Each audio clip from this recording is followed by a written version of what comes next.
"You are just extra luggage," my son declared in front of 20 guests, right as I served the turkey.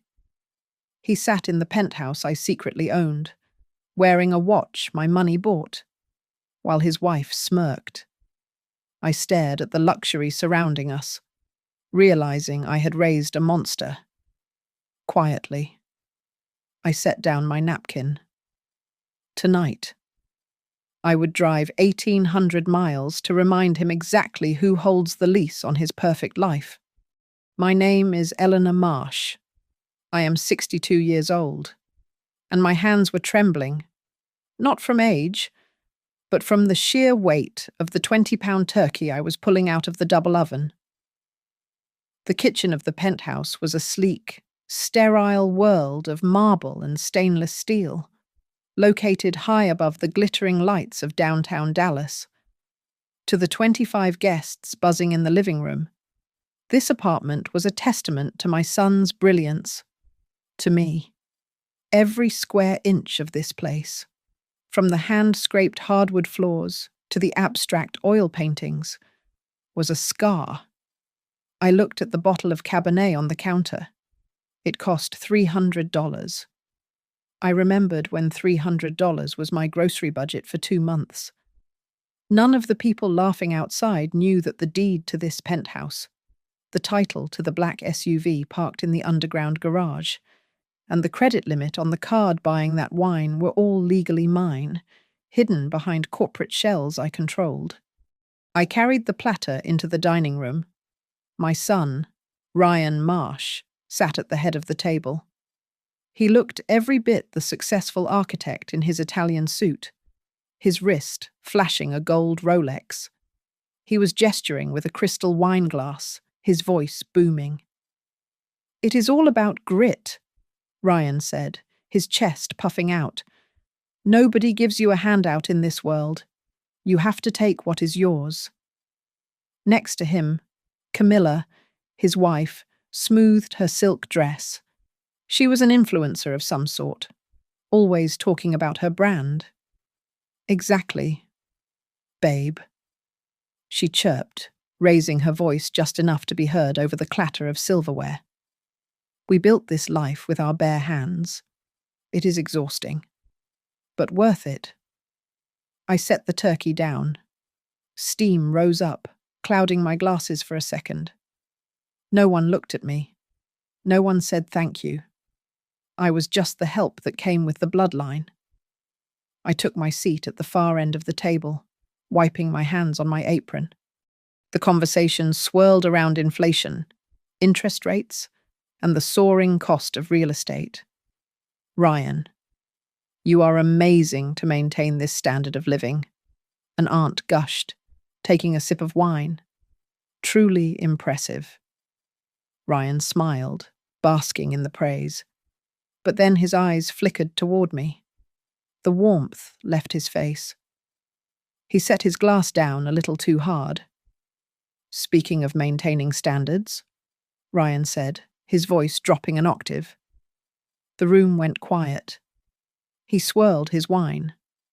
"The cost of living in Dallas is skyrocketing. Property taxes, HOA fees, maintenance. It adds up." I felt a knot form in my stomach. I kept cutting my meat, staring at the plate. "We have to be realistic," Ryan continued, looking directly at me now. "We can't carry dead weight forever. There are people at this table who live here, eat here, use the utilities, but contribute nothing." The silence was heavy, suffocating. A few guests shifted in their chairs, staring at their mashed potatoes. "What are you saying?" "Ryan," I asked, my voice barely a whisper. Ryan sighed, as if he were explaining simple math to a child. "I am saying, Mom, that you are just extra luggage." The words hung in the air, ugly and sharp. "Extra luggage," I repeated. "Look, do not make this dramatic," Ryan said, waving a hand dismissively.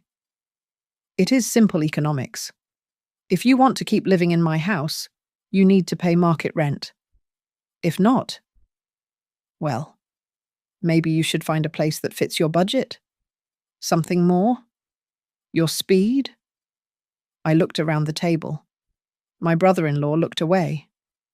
Ryan's friends smirked, swirling their drinks.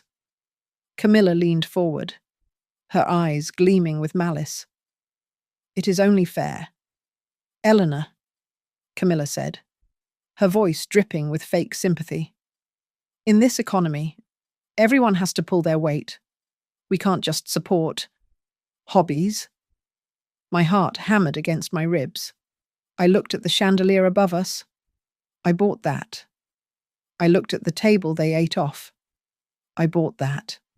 I looked at the son I raised. I bought him, too. It seemed. I did not scream. I did not cry. I picked up my linen napkin and folded it neatly next to my plate. The ceramic clicked against the wood.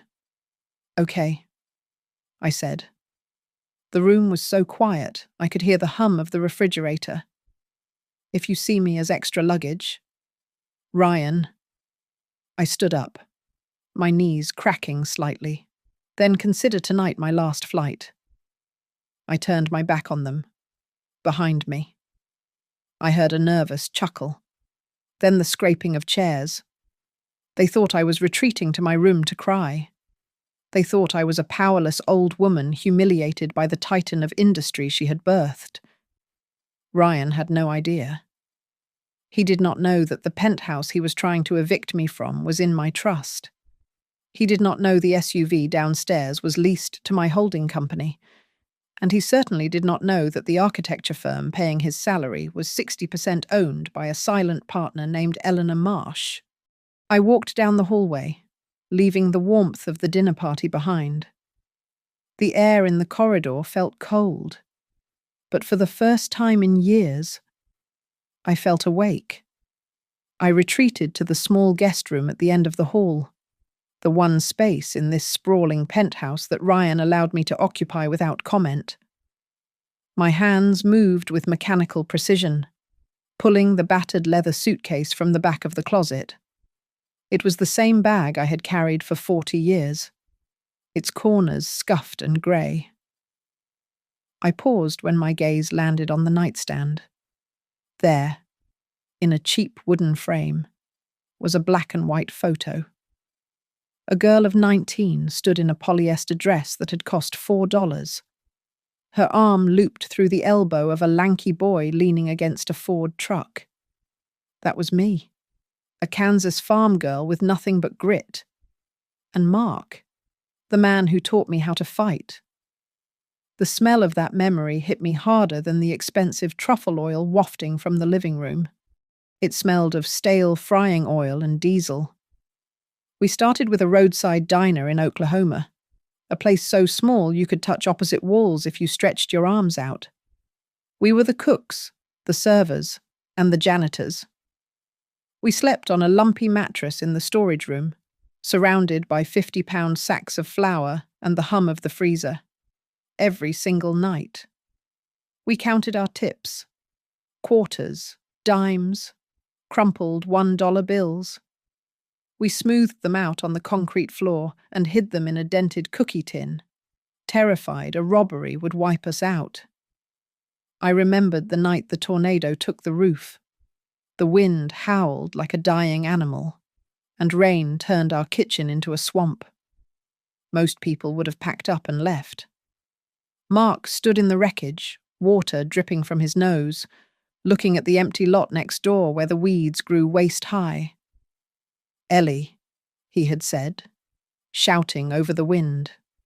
Truckers. They need a place to sleep when the weather is like this, not just eat. We used every cent of the insurance check. We did not fix the roof properly. Instead, we bought the land and built 6 motel rooms. They were ugly, boxy things with thin walls, but they were warm. For 10 years. I was the maid. I scrubbed toilets until my hands were raw and red. I washed sheets in industrial machines that roared loud enough to shake your teeth. Mark fixed the plumbing and rewired the electrical sockets because we could not afford an electrician. Ryan grew up in that parking lot. I have a vivid memory of him at 5 years old, pushing a yellow toy dump truck through the gravel, his knees dusty. By 10, he was helping us strip beds. We laughed while we worked, calculating if we had enough profit to buy a new water heater or if we had to patch the old one again. Then came the accident. Not Mark's, but the one that changed our fortune. A trucker jackknifed his rig right in front of our sign. I ran out into the sleet, pulling him from the cab before the fuel tank caught fire. He turned out to be a senior driver for a national logistics firm. 2 weeks later, the company signed a contract with us. They needed a dedicated rest stop for their fleet. That contract was the first steady stream of real money we had ever seen. Marsh Horizon Lodging. Mark had said one night, tracing the name in the condensation on a beer bottle. Sounds big, doesn't it? Like we are. Real tycoons. I laughed then, but I bought a ledger the next day. I taught myself accounting from library books. I became the CFO of an empire built on clean sheets and hot coffee. We expanded to Texas, then New Mexico. We bought foreclosed buildings and turned them into gold. I learned the hard way about trust when a partner in Amarillo tried to embezzle our expansion fund. Since that day, I made sure 51% of every single subsidiary was in my name, but the road took its toll. When Mark died on that icy highway, Ryan was barely 20. I was left with a mountain of grief and a portfolio of properties. Ryan did not see the sacrifice. He only saw the grime. I am sick of this. He had told me at the funeral, his eyes dry and angry. I am sick of smelling like bleach and cheap soap. I want to build things that matter. Mom, beautiful things. Not this. So, I made a choice. A fatal, foolish choice. I hid the true size of Marsh Horizon from him. I wanted him to build his own life, free from the shadow of the motel business. I paid for his architecture degree through a shell company. I bought his first firm's contracts anonymously. I thought I was protecting him from becoming one of those entitled rich kids we used to mock. I closed the suitcase with a sharp click. I looked at the boy in the photo, then at the door leading to the hallway where the real Ryan was currently laughing at my expense. I had tried so hard to keep him from being spoiled that I had forgotten to teach him gratitude. My silence had not protected him. It had armed him. And now, he was using that weapon against the very person who forged it. I keyed the combination into the small safe hidden behind the master closet's shoe rack. The heavy steel door swung open with a silent, well-oiled glide. Inside lay the paper trail of my life, the spine of the empire I had built while scrubbing floors. I pulled out a thick beige folder.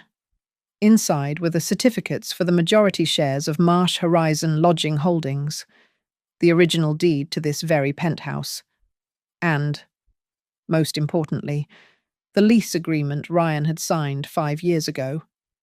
He had signed it without reading, laughing about formalities, never noticing the clause stating his rent was a discretionary internal rate subject to immediate revocation by the primary shareholder. I picked up my phone and dialed Nora Whitfield. It was Thanksgiving night, but I knew she would answer. Nora was a shark in a Chanel suit, a woman who had helped me navigate 3 hostile takeover attempts. Eleanor. Her voice was sharp, alert. Is everything all right? I need you to prepare 3 documents immediately, I said. My voice steady and devoid of the tremor that had shaken me at the dinner table. First, a notice of non-renewal for the tenancy of the penthouse at the Dallas Skyline address. Second, a repossession order for the company SUV currently issued to Ryan Marsh. Third, Contact the credit issuer for the corporate expense account and cancel the supplementary card issued to Camilla Marsh. Effective immediately. There was a pause on the line. Eleanor. That is the nuclear option. Did something happen? Just draft the papers. Nora. Send the digital copies to my secure email and have the hard copies served by courier tomorrow morning at 9. I hung up before she could ask more questions. I sat on the edge of the bed and opened my laptop. My fingers flew across the keyboard. I logged into my personal banking portal and initiated a wire transfer.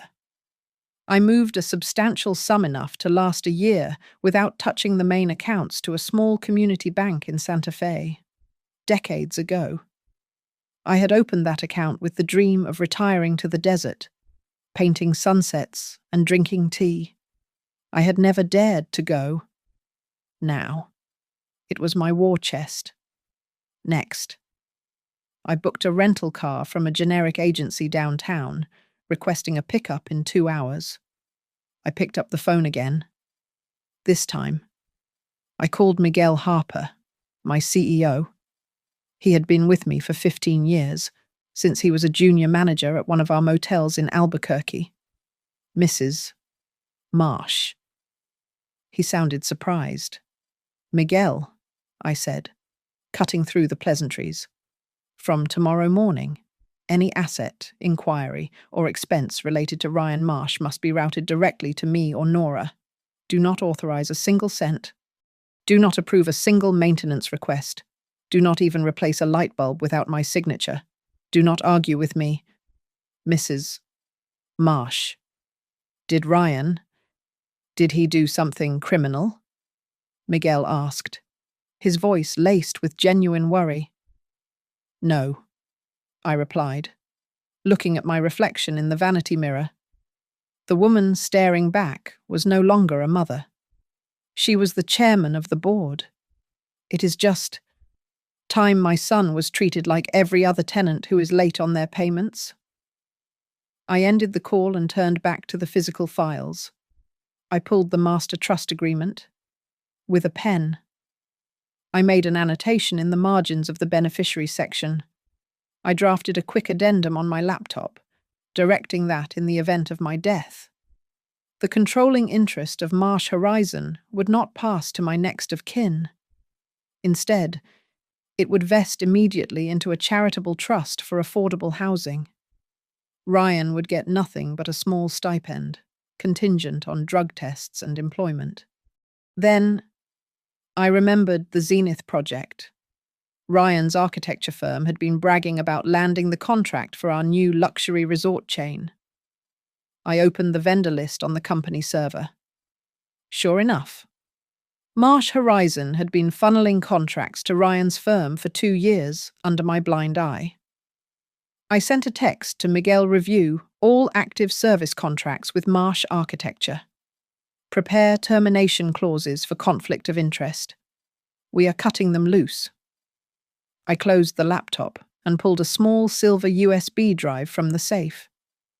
I scanned the signed lease and the trust addendum, saving them to the drive. I slipped the USB into my pocket. That small piece of metal was worth more than the diamonds Camilla was wearing in the other room. It was my leverage. It was my control. I zipped up my suitcase. Through the thick mahogany door, I could hear the muffled sounds of the party. Someone laughed. A high, braying sound. She is probably just sulking upstairs to make a point. A male voice said. I recognized it as one of Ryan's college friends. I stood up and put on my coat. In my mind, the decision was already concrete. I would be gone before the sun came up. I was not leaving as a hurt mother running away. I was leaving to watch the empire crumble around my ungrateful son from a distance, only to return when the dust settled. I was no longer Ryan's mother. I was the owner of Marsh Horizon, and I was coming to collect. The service elevator hummed as it descended to the sub-basement. a level of the garage reserved for maintenance vehicles and storage. Leo, the silver-haired night guard who always had a kind word for me, looked bewildered as he unlocked the heavy chain-link gate. "Mrs. Marsh," Leo asked, squinting at my suitcase. "It is nearly midnight." "You are not." "Taking the service truck." "Are you?" I looked at the dusty Ford F-150. It was a fleet vehicle registered to one of my dormant holding companies, a relic from a construction project we finished 5 years ago. It had no GPS tracking, no heated seats, and certainly no connection to Ryan. "Just need a change of pace." "Leo," I said, tossing my bag into the passenger seat. "If my son asks, tell him I went for a very long drive." I turned the key. The engine coughed, then roared to life with a familiar, throaty rumble. As I pulled out onto the empty streets of Dallas, the digital map on my phone glowed in the dark cab. Destination Silver Pines Retreat, Montana. Distance 1,800 miles. The city lights faded in my rearview mirror, replaced by the endless black stretch of the Texas Panhandle. I tuned the radio to a crackling country station. Willie Nelson was singing about being on the road again. I laughed, a dry, rasping sound. I drove with the window down, letting the cold air sting my face. Mark and I used to drive like this, chasing cheap motels to renovate. Back then, we were running toward a dream. Now, I was running away from the nightmare I had bankrolled. Around 3 in the morning, I pulled into a 24-hour diner near the New Mexico border. The coffee tasted like burnt rubber, just how I remembered it. 2 booths down, a woman in a heavy canvas jacket was arguing on her phone, tears of frustration welling in her eyes. She slammed the phone down and buried her face in her hands. I walked over. "Truck trouble." She looked up, startled. "Transmission. The company says I have to pay for the repair because I was negligent. It is $3,000. I don't have $3,000. Let me see the contract," I said, sliding into the booth opposite her. She hesitated, then handed over a crumpled stack of papers. I put on my reading glasses. It took me 2 minutes to find it. "Honey," I said, tapping the paper with a manicured fingernail. "Look at Section 4, Paragraph B. Drivetrain failure not resulting from collision is sole responsibility of the lessor. They are lying to you. Call them back. Tell them you are recording the call and reading from Section 4. She stared at me, then at the paper. Who are you? Just someone who used to write these contracts," I said, leaving a $20 bill on the table for her coffee. By the time I hit Colorado, a snowstorm had turned the world white. I pulled into a gas station, my hands stiff on the wheel. A young attendant with a nose ring helped me check the tire pressure. "You are a long way from Texas plates." "Ma'am," he said, wiping snow from the fender. Heading to family, I looked at the swirling snow. "No, I am heading away from them. Rough patch." "You could say that," I replied, tightening my scarf. "I am looking for a reason, not to strangle my own child." He laughed nervously, thinking I was joking. I spent the night in a roadside motel that cost $50 a night. The walls were paper thin. I lay in the dark, listening to the couple in the next room arguing. They raised the rent again. "Dave," the woman shouted. "Another $200, these landlords. They are just invisible vampires. They suck you dry and never even show their faces." I lay frozen. Invisible vampires. Was that me? I owned apartment complexes where rents had gone up 10% last year. I signed off on those increases from my climate-controlled office. I pulled the blanket over my head, but I could not block out the guilt. I drifted into a fitful sleep. In my dream, Mark was driving. He didn't look at me. "Mark," I said, "I am doing this for him. To teach him." Mark turned. His face was sad. "Are you sure? Ellie? Or are you punishing him? Because you hate what we became." I woke up gasping. My phone was buzzing on the nightstand. It was a text from Nora. Notice served. Lease terminated. SUV recall order issued. Camilla's credit line suspended. It is done. I sat up, imagining the scene in Dallas. Camilla standing at a checkout counter. The card declined. Ryan reading the eviction notice, his face turning that shade of purple he got when he didn't get his way. I waited for the rush of victory. Instead, I felt a sharp, hollow ache in my chest. I wasn't just teaching a lesson. I was burning down the house. 2 days later, the truck groaned as it climbed the final pass into Montana. The GPS announced I had arrived. I looked out the windshield. Silver Pines Retreat sat in a valley, surrounded by towering pines dusted with snow. It was a wreck. The main lodge had boarded up windows. The sign was hanging by one rusty chain. It looked abandoned, broken, and lonely. I killed the engine. Silence flooded the cab. "Well, Eleanor," I whispered to the empty truck, "if you expect your son to survive without a safety net, you better prove you can still build one from scrap." In Dallas, the morning sun was just hitting the floor-to-ceiling windows of the penthouse when my son's life began to dismantle, brick by invisible brick. Ryan woke up to a notification on his phone. It was an automated email from Marsh Horizon Residential. The subject line was dull and administrative notice of non-renewal and lease adjustment.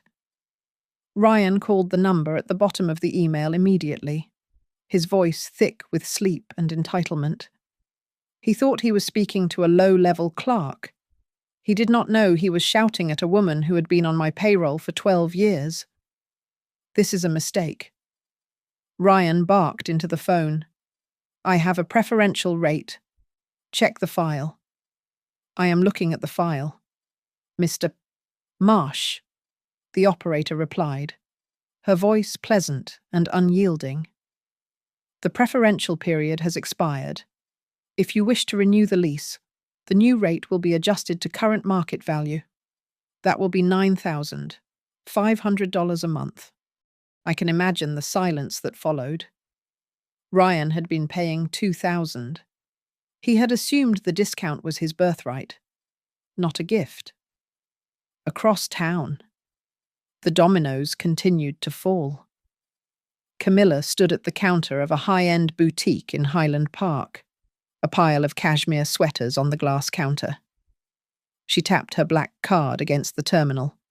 It beeped. Declined. She tried again. Declined. There must be a mistake. Camilla snapped at the salesgirl, her face flushing pink. She dialed the Platinum service line on speakerphone, desperate to resolve the embarrassment. "I am sorry." "Ma'am?" the representative said, loud enough for the people in line to hear. "The primary account holder, Eleanor Marsh, has reported the card lost or stolen and requested a freeze on all supplementary users. We have closed the account." Camilla stood frozen. The humiliation was total. It would soon curdle into pure hatred. While Camilla was fleeing the store, a flatbed tow truck idled in front of the penthouse building. 2 men in jumpsuits were hooking chains to the axle of the black SUV.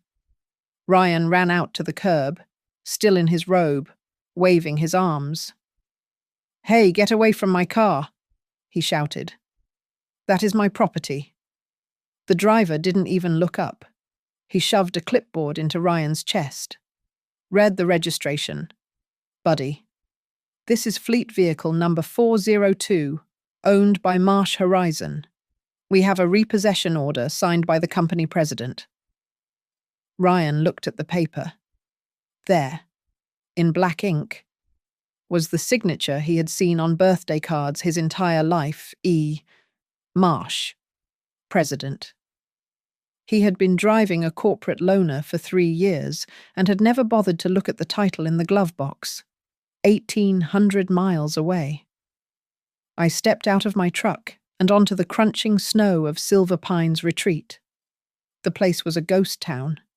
The main lodge was boarded up, the wood grey and rotting. The swimming pool was a concrete pit filled with dead leaves and snowdrifts. But as I walked through the debris, breathing in the sharp pine air, I did not see ruin. I saw bones. Strong bones that just needed new muscle. My phone pinged. It was an email from Nora. The subject line read, "You need to see this." Attached was a PDF file. It was a pitch deck titled Project Awakening. It was dated 6 months ago. I opened it. Standing in the middle of the freezing lobby, it was a proposal sent from Ryan to a massive out-of-state development firm. He was pitching a strategy to acquire Marsh Horizon Lodging. I swiped through the slides. My own son described my company, my life's work, as a sleeping giant with outdated management and inefficient capital allocation. He argued that the current leadership was too sentimental and that the assets needed to be liquidated and repurposed. He had tried to sell me out. He had tried to stab me in the back. But he was so incompetent, he had sent the pitch to the general legal inbox of the very company he wanted to destroy. He didn't know I read every single legal inquiry. Back in Dallas, Ryan was frantic. He called the main office again, demanding to speak to the owner. This time, Nora took the call. "Let me talk to the landlord." Ryan screamed, "I want to know who is doing this. Mr. Marsh," Nora said, her voice like ice. "You are a tenant. You are not family. If you cannot pay the deposit by Friday, vacate the premises." I put the phone away. My hands were shaking, not from the cold, but from a mixture of rage and profound sadness. I walked out onto the rotting wooden balcony of the lodge. Below me, the valley stretched out, white and silent. My boot hit something hard under the snow. I kicked the drift away. It was a wooden sign, fallen and half buried. The paint was peeling, but the letters were still legible. Marsh Family Foundation, future site of the Long Haul Recovery Center. I stared at it. 10 years ago, Mark and I had planned to turn this place into a sanctuary for truckers and families who had lost their homes. We were going to give back.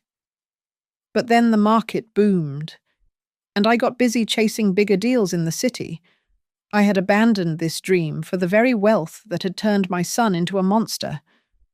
Well, I whispered to the wind, my breath forming a cloud. I guess we both have things to answer for. I rented a small, heated cabin nearby for the staff I hoped to hire. But for myself, I claimed room number 10 in the main lodge. It was a freezing box with peeling wallpaper, but it was mine.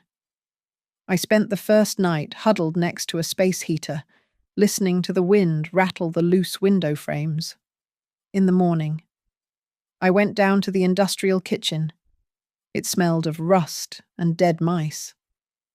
I struck a match and lit the pilot light on the ancient gas stove. When the blue flames sputtered to life, I felt a strange rush of adrenaline. I was back in Oklahoma, 40 years ago, with nothing but a pair of rubber gloves and a desperate need to survive. That afternoon, I met Lila. She was 28 years old. wearing a faded flannel shirt and work boots that had seen better days. She had walked into the lobby, looking for the new owner to complain about the eyesore the property had become. She had worked here years ago as a server before the place shut down, and now she was unemployed, caring for a sick mother in town. "You are just another rich Texan having a midlife crisis," Lila said, crossing her arms as she watched me trying to unclog a drain. "You will get bored in a week and leave us with the mess again." I didn't argue. I just handed her a plunger. 2 hours later, she found me on my knees in the communal bathroom, scrubbing decades of grime off the tile with a toothbrush. She watched me for a long minute, her expression softening. "You missed a spot," she said, grabbing a rag. By the end of the day, she was my acting manager. Word travelled fast in small towns. By the third day, a group of 5 veterans who lived in campers down the valley showed up. They were men who had been forgotten by the system, skilled with their hands but short on luck. They offered a trade. We fixed the roof and the plumbing. One of them, a man named Sarge with a stiff leg, told me, "You give us a warm room and 3 square meals a day. No questions asked." "Deal," I said, shaking his calloused hand. The real test came at the town hall meeting on Tuesday night. The room was packed with locals who were tired of outside investors making empty promises. When I stood up, the murmurs were hostile. I did not wear my pearls or my silk blouse. I wore jeans and a heavy sweater. "I know the previous owners let you down," I said, my voice steady. "They promised a luxury resort and gave you a ruin. I am not promising luxury. I am promising that the lights will be on." "We have heard that before," a man in the back shouted. "Where is your business plan? Where is your card?" "I do not have a business card," I replied. "But come by next week. If I haven't cleared the debris from the front drive by then, you can run me out of town, back at the lodge." Lila and I sketched out a new vision on the back of old placemats. We called it the Retreat and Recovery Center. It would be a hybrid model. Half the rooms would be rented to tourists at market rates to generate cash. The other half would be transitional housing for seasonal workers and families who had lost their homes, charged at cost. "It is sustainable," Lila said, tapping the paper with her pencil. "Low margin, but steady occupancy. It works." It was exactly the kind of business Mark would have loved. Later that week, while clearing out a damp storage closet, I found a water-damaged box labelled Future Projects. Inside were files in Mark's handwriting from 20 years ago. I opened a folder titled Long Haul Housing Fund. My breath caught in my throat. Mark had outlined this exact plan. He wanted to use the lodge as a base to help truckers and travellers who had fallen on hard times. I sat on the dusty floor, reading his notes. There was a memo attached to the file, addressed to me, but never sent. It read, "Ellie, I know we need to make money, but if we don't build this, what are we really building?" I had ignored this. I had pushed for the high-end expansion in Texas instead. I realized with a sick feeling in my stomach that I wasn't just angry at Ryan for being greedy. I was angry because he was a mirror. I had taught him to value the bottom line over the human line. As the weeks passed, the lodge began to breathe again. The windows were fixed. The sign was repainted. The kitchen started serving hot meatloaf and mashed potatoes. The town's attitude shifted. They started calling me Miss Ellie. I found myself sitting at the scratched dining tables, not just eating, but working. A local farmer brought me a contract from a seed company that he couldn't understand. I put on my reading glasses and spotted the predatory interest clause immediately. Do not sign this. Bill, I told him. Tell them you want clause 7 removed, or you will walk. I became the town's translator. I spoke the language of contracts and liability, a language designed to keep these people down, and I used it to help them fight back. One clear, cold night. Lila and I sat on the front steps of the lodge, drinking hot cocoa from chipped mugs.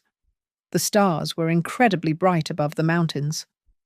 You know legal codes better than the mayor, Lila said, looking at me sideways.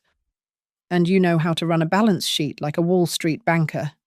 Who are you really? Ellie?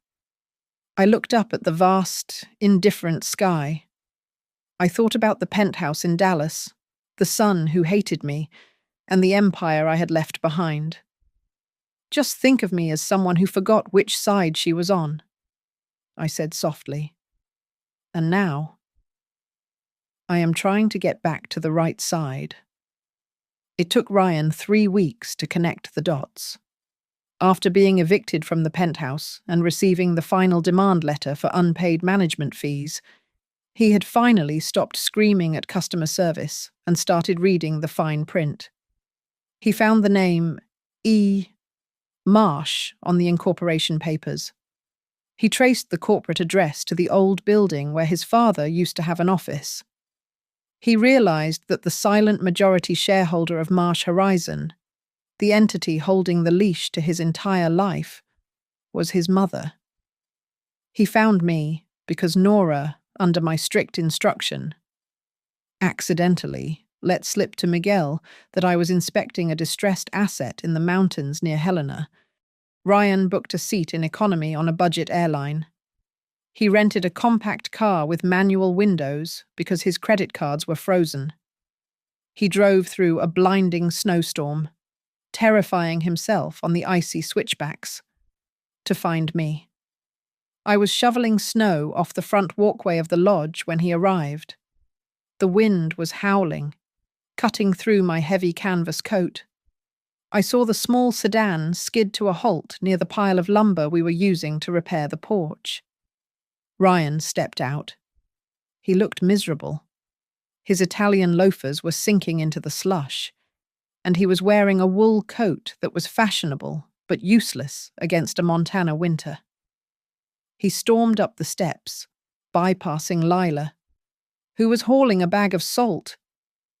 I want to see the president of this company right now, Ryan shouted, his teeth chattering. Lila didn't even blink. She leaned on her salt bag and pointed a gloved finger at me. She is busy. You will have to wait until she finishes the walkway. Ryan spun around. He stared at me. I stopped shoveling and leaned on the handle, wiping sweat from my forehead with the back of my glove. I looked like a janitor. I looked like the woman I was 40 years ago. Mom. Ryan's voice cracked. The arrogance drained out of him, replaced by pure shock. What? What is this? Why are you dressed like a laborer? Because the work needs doing. Ryan, I said, my voice flat. And labor is expensive. Stop it, he yelled, stepping closer, his face twisting with a mix of humiliation and fury. Stop playing games. You own Marsh Horizon. You did this to me. You cut off my cards. You evicted me. I treated you like a delinquent tenant. I replied calmly. I am your son, he screamed. You humiliated me. Camilla is staying at her sister's house because we can't afford a hotel. You ruined my life. For what? Because of one comment at dinner, I stuck the shovel into the snowbank and walked up the steps until I was eye level with him. I did not ruin your life. Ryan. I stopped subsidizing the lie you were living. That penthouse, I paid the mortgage. Your SUV, I paid the lease. Your firm, I funneled 6 contracts to you last year alone because you were drowning in overhead and refused to admit it. Ryan shook his head, his face pale. No, that is not true. I earned those contracts. You earned nothing, I said, the words coming out colder than the wind. Do you remember when you were 22, you signed a stack of papers I gave you? You thought they were scholarship forms for your master's degree. So what? Those were stock transfer documents. I told him. I tried to give you 20% of a subsidiary company back then. I wanted you to learn the business. You never read them. You just signed them so you could go on spring break. For 15 years. You have owned a stake in the very company you despise, and you never once checked the annual reports I mailed you. Ryan stood there, his mouth slightly open. The wind whipped his hair across his face. I didn't know. He stammered. Because you didn't care to know, I said. Then I reached into my coat pocket and pulled out a folded piece of paper. It was a printout of the pitch deck he had sent to the development firm. I slapped it against his chest. But you cared enough to try to sell me out, I said. Project Awakening. That is what you called it. You conspired with an outside firm to force a sale of Marsh Horizon. You wanted to liquidate your father's legacy because you thought we were, what was the phrase, old-fashioned and stagnant. Ryan looked down at the paper. His hands were shaking violently now. I thought it was just a faceless corporation, Ryan whispered, looking up at me with wet eyes. I didn't know it was you. I just wanted to prove I could make a big deal. Mum, why didn't you ever tell me? Because the selfish part of me wanted to believe that silence was the only way to keep you from becoming a monster, I said, feeling a tear freeze on my cheek. I thought, if I hid the money, you would learn to work hard. Turns out, I just taught you to be spoiled in a different way. I created a man who bites the hand that feeds him because he is too arrogant to look at whose hand it is. Ryan reached out, as if to touch my arm. Mom, please. It is freezing. Let me come inside. We can talk about this. I can fix this. I stepped back. The memory of him laughing at the dinner table, calling me extra luggage, flashed in my mind. It hurt, but it cleared my vision. Tomorrow. There is a blizzard coming, I said, picking up my shovel. If you are grown up enough to try to swallow my company, Ryan, then you are grown up enough to drive back to town and rent a motel room with whatever credit you have left. You are kicking me out, he gasped. In this weather, I turned my back on him and drove the shovel into the ice. There are no free rooms here, I said over my shoulder. Not for extra luggage. While the wind howled outside the lodge in Montana, a different kind of storm was brewing in a glass-walled boardroom in Chicago, Brackenridge Capital, a private equity firm known for gutting family businesses, had smelled blood. Victor Hale, their CEO, a man who viewed empathy as a market inefficiency, was looking at a satellite image of Marsh Horizon's assets. The matriarch is off the grid, Victor told his team, tapping a gold pen on the desk. She is playing pioneer woman in the mountains. The son is disgruntled and broke. It is the perfect time to strike. Victor picked up his phone and dialed Ryan.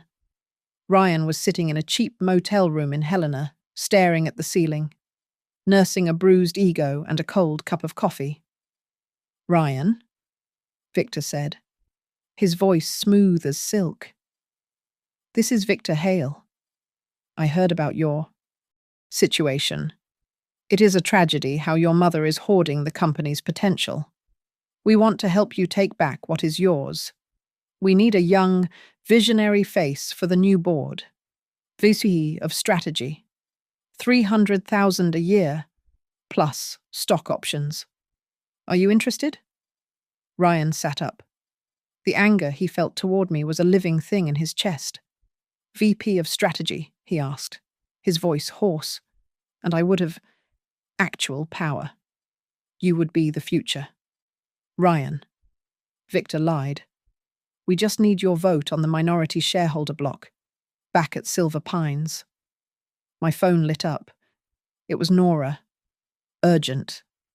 Proxy fight initiated. She sent over the documents. A group of minority shareholders, clearly backed by Brackenridge, had called for an emergency vote to liquidate 40% of our core assets, the steady, unglamorous motels that formed the bedrock of our cash flow. They wanted to strip the company for parts. I was pacing the floor of the lodge when Miguel arrived.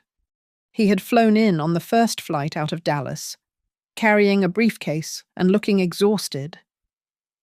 "If they get this vote through," Miguel said, spreading spreadsheets across the rustic wooden table, "we lose the cash cow. The company becomes a shell. Victor Hale will leverage the remaining assets, load them with debt, and walk away with a payout while we sink. And Ryan, he is listening to them. Ryan is a fool." I snapped. "But he doesn't have enough shares to swing the vote alone." "He doesn't." Miguel agreed. "But with the dissident shareholders, they are close. Too close." I sat down heavily. I felt trapped. I couldn't leave Silver Pines now. The project was just starting to breathe.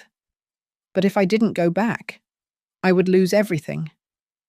I pulled out the original trust documents Mark had drawn up decades ago. I had not looked at them in years. I turned to the section on emergency succession and asset protection. There it was. Clause 14B. The zombie clause. In the event of a proposed liquidation exceeding 30% of core holdings, voting rights for the primary beneficiary shall be suspended and transferred temporarily to the designated special trustee to ensure continuity of the founder's vision.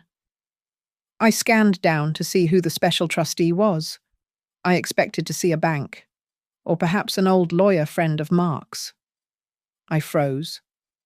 The name typed in 1998 was Lila Evans. "Lila," I whispered. But she was just a child then. I read the footnote. "Daughter of Thomas Evans, loyal employee. To be guided by the principles of service." Mark had done it. He had put a fail-safe in the company structure. He hadn't trusted me fully. He had seen me drifting toward the glitter of high-rise deals even back then, and he had planted a seed of conscience in the legal code, tied to the daughter of the man who had helped us build the first motel.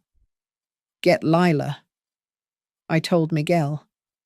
10 minutes later. Lila walked in, wiping grease from her hands. She looked confused. "What is going on?" she asked. "Lila," I said, sliding the document toward her. "You are not just the manager of this lodge, according to my late husband. You are the conscience of my company." I don't understand," she stammered. "I don't know anything about stocks. You don't need to know stocks," I said, standing up. "You need to know right from wrong, and for the next week, I am going to teach you how to weaponize that." We spent the next 3 days in a crash course. I taught Lila about proxy votes, hostile takeovers, and fiduciary duty. It was a strange, humbling experience. I was training a stranger to wield the power that Mark had deliberately kept out of my hands. I felt a mix of resentment and grudging respect for my dead husband. He had known me better than I knew myself. In Dallas, Victor Hale met Ryan at a steakhouse. He poured Ryan a glass of expensive red wine and slid a contract across the table. "This authorizes the sale," Victor said. "Once you sign this, Marsh Horizon enters the 21st century. And your mother, well, she can retire in peace." Ryan picked up the pen. He hesitated. His hand hovered over the paper. He wanted to hurt me. He wanted to win. But then his phone buzzed. An email from Miguel. Don't sign. Your mother isn't the only one Mark planned for. Ryan frowned. He looked at Victor's shark-like smile. He put the pen down. I need to think about it. Back in Montana. I packed my bag. The emergency shareholder meeting was set for 10 days from now in Dallas. Are you ready? I asked Lila. She was wearing a blazer I had bought for her, looking terrified but determined. No, she admitted. But I am not going to let some hedge fund guy turn my dad's hard work into a parking lot. Good, I said. Neither am I. We walked out to the truck. Ryan and Victor thought they were playing chess against a lonely old woman. They had no idea I was bringing the Queen. They didn't even know existed. I returned to Dallas 3 days before the shareholder meeting, but I did not check into the Ritz-Carlton. Instead, I drove to the Red Oak Apartments on the outskirts of the city. It was a blocky, brick building that Mark and I had bought 40 years ago. I unlocked the door to Unit 1B, a small efficiency apartment I kept for maintenance staff. It smelled of floor wax and old dust. I set my bag on the laminate counter. This was where I needed to be. Not in the clouds, but on the ground. The next morning, I took Lila on a tour. I did not show her the spreadsheets or the profit margins. I drove her to the motels off the interstate and the low-income complexes in South Dallas. I introduced her to Mrs. Higgins, a retired teacher who had lived in one of our units for 20 years. This is the company. Lila. I told her as we walked back to the car. It is not just a column of assets. It is the roof over Mrs. Higgins's head. If Victor Hale wins, he sells this building to a developer who will tear it down for luxury condos. Mrs. Higgins goes to a shelter. Do you understand? Lila nodded, her face pale. I understand. That afternoon, I met Ryan. I chose a 24-hour diner near the highway, the kind of place where the waitresses call you honey and the coffee tastes like burnt hazelnuts. It was the shift I used to work when I was pregnant with him. Ryan looked terrible. His designer suit was wrinkled, and there were dark circles under his eyes.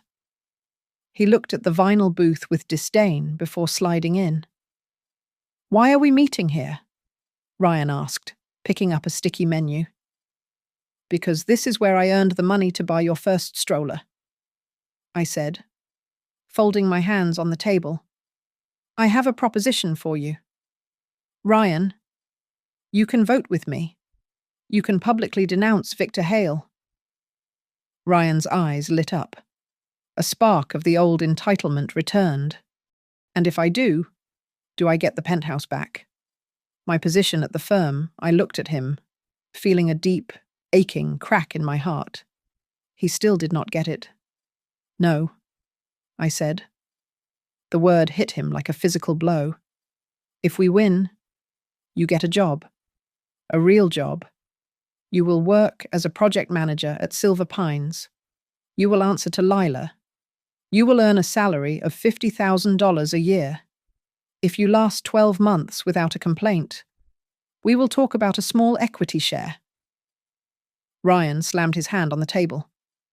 You are joking. Work for that girl, the maid. That is humiliating. Mum, it is a job. Ryan, I said, my voice rising just enough to be heard over the clatter of dishes. It is an opportunity. If that feels like humiliation to you, then Victor has already won. He stormed out, leaving me with the check. I watched him go, wondering if I had pushed him too far, or if he was simply too broken to be fixed. That night, I sat with Nora in the small apartment. We drank cheap wine from plastic cups. I want to hurt him. Nora. I confessed, staring at the beige wall. I want to teach him a lesson so painful he never forgets it. But I am terrified that if I push him too hard, I will push him right off the edge. Am I a monster? Nora swirled her wine. Revenge without a path to redemption is not justice, Eleanor. It is just destruction. You have to leave the door open, even if he is too blind to walk through it yet. The next morning, the war escalated. Victor Hale played his ace. A report appeared in a major financial newspaper claiming that Marsh Horizon was hiding millions in bad debt. It was a lie, entirely fabricated. But the market panicked. Our stock price plummeted 12% in 2 hours on the secondary market. The terrified neutral shareholders began to sell. Miguel called me, his voice tight with panic. They are dumping the stock. Eleanor, if the price drops another 10%, the board will have a fiduciary duty to consider Victor's buyout offer just to stop the bleeding. We are losing. Buy it back, I said. With what Miguel asked, we don't have that kind of liquid cash. Use the reserve fund. I ordered. The Mark Marsh Legacy Fund. There was silence on the line. That fund was $30 million. It was money I had hoarded for decades, intended to build the permanent housing network at Silver Pines. It was my dream. It was Mark's dream. Eleanor, Miguel said softly, if you use that money to buy back stock, the housing project is dead. You are burning the future to save the present. I closed my eyes. I saw the snow falling on the unfinished lodge in Montana. I saw the hope in the veteran's eyes. Do it, I said. But draft a new clause. The shares we buy back. They do not go to me. They go into a permanent trust managed by a community board, with Lila as the chair. I am not buying power for myself. Miguel, I am buying the company's freedom. I hung up. I had just spent my retirement dream. I had sacrificed the easy, beautiful legacy for a messy, hard-fought survival. The night before the meeting, I sat alone in the dim light of Unit 1B. I pulled the small photo of Mark out of my wallet. He looked so young, leaning against that truck. Well, old man. I whispered to the photo. I am finally doing it. I am doing the one thing I spent my whole life avoiding. I am letting go of control. I lay back on the lumpy mattress. Tomorrow, I would walk into that boardroom and face my son and the wolf who wanted to eat him. I would not just be fighting for revenge anymore. I was fighting to save my son from himself, even if he hated me for it. And for the first time in 40 years, I was not afraid of losing. I was only afraid of not fighting hard enough. The boardroom on the top floor of the Marsh Horizon headquarters smelled of stale coffee and aggressive cologne. Victor Hale stood at the head of the mahogany table, gesturing confidently at a projection of rising red arrows. Ryan sat to his right, staring intently at the grain of the wood, refusing to meet my eyes. As you can see, Victor said, his voice smooth and practiced.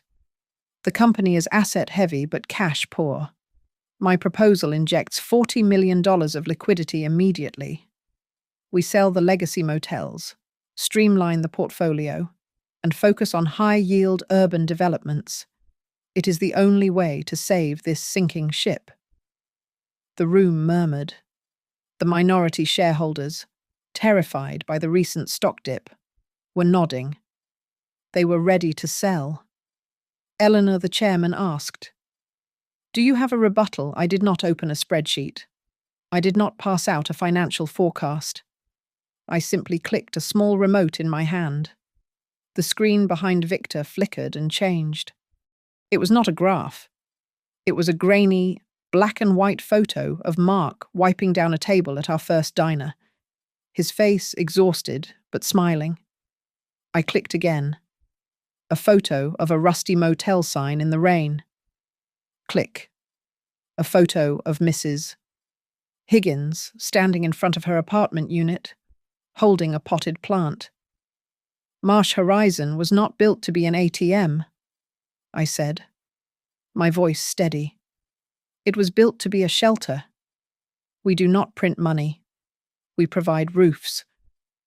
Victor wants to sell the foundation of this company to build castles in the air. Victor scoffed, leaning back in his chair. That is a touching story. Eleanor. Truly. But sentimental photos do not pay dividends. We have a fiduciary duty to the shareholders. Speaking of duty, I said, signaling Miguel. He slid a thick packet of papers across the table to the board members. This is an analysis of Brackenridge Capital's current debt load. Victor isn't buying us to save us. He is buying us to strip our steady cash flow to cover the losses of his own failing luxury projects. It is a textbook conflict of interest. The room went quiet. Victor's smile faltered for a fraction of a second. That is speculation? Victor snapped. And it does not matter. We have the votes. The sale proceeds. Not quite, I said. There is one final clause in the original corporate charter that you missed. My husband called it the zombie clause.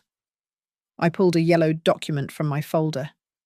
In the event that the board proposes selling more than 40% of the company's core assets, I read aloud. The voting rights of the primary beneficiary are suspended and transferred immediately to a designated special trustee to ensure the company's moral continuity. I looked at the door. Please come in. The heavy doors opened. Lila walked in. She was wearing a simple blazer and jeans, looking terrified but determined. Ryan's head snapped up. He looked from me to the maid he had ignored in Montana, his mouth falling open. Who is this? Victor demanded. This is a joke.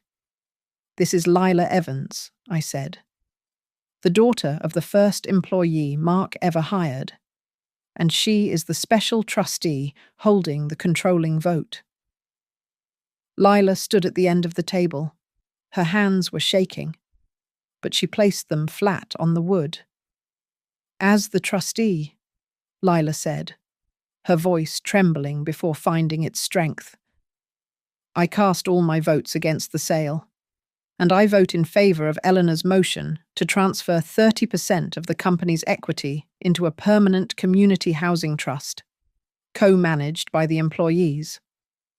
This is fraud, Victor shouted, standing up. That document is a fabrication. It was filed with the Securities and Exchange Commission in 1998. Nora said calmly from the corner. It is ironclad. Mr. Hale. The neutral shareholders looked at Victor's red face, then at Lila's resolve, and finally at me. They saw the trap. They saw the safety. One by one, they raised their hands in favor of my motion. The motion passed. The takeover was dead. Victor Hale shoved his papers into his briefcase and stormed out without a word. The room slowly cleared until only the board, Nora, Lila, Ryan, and I remained. I turned to my son. He looked smaller than I had ever seen him. I owe you an apology. Ryan, I said. The room was silent. I hid the truth from you because I was afraid you would become exactly what you became today. I spoiled you with invisible money and robbed you of the chance to build your own character. That is my sin. Ryan looked down, tears welling in his eyes. But your sin, I continued, my voice hardening, was trying to sell your father's legacy to a vulture without even knowing who you were hurting. You insulted the hand that fed you, and you tried to cut it off. Mom, Ryan started, his voice choking. "Here is the sentence," I said, cutting him off. "Your access to all family assets is revoked. No dividends, no corporate card, no board seat for at least 10 years. Ryan paled. "Mum, I have nothing. How am I supposed to live?" "You have a job offer," I said, nodding toward Lila. "Project manager for the renovation at Silver Pines. You report to Lila. The salary is $50,000 a year. You live in the staff cabin. If you miss your targets, Lila fires you. If you quit, you are on your own forever." Ryan looked at Lila, the woman he had dismissed as a servant. He looked at me. He took a long, shaky breath. He didn't scream. He didn't argue. He just nodded. "I will be there on Monday," Ryan whispered. I walked out of the boardroom and stepped onto the balcony. The Dallas wind whipped through my grey hair. I looked north, toward the highway that led to Montana. I felt lighter than I had in 20 years. I had stripped myself of absolute power to save the company. I had broken my son to save his soul. This time, I thought, closing my eyes, if you fall, Ryan, it will be your choice. Not a cushion I placed there, and not a trap I set. I turned my back on the skyline and walked toward the elevator. I was finally free. Thank you so much for listening to my story. I would love to hear where you are tuning in from. So please drop your city or country in the comments below. And do not forget to subscribe to Grandma's Family Diary, like this video, and hit that hype button to help share this journey with more people.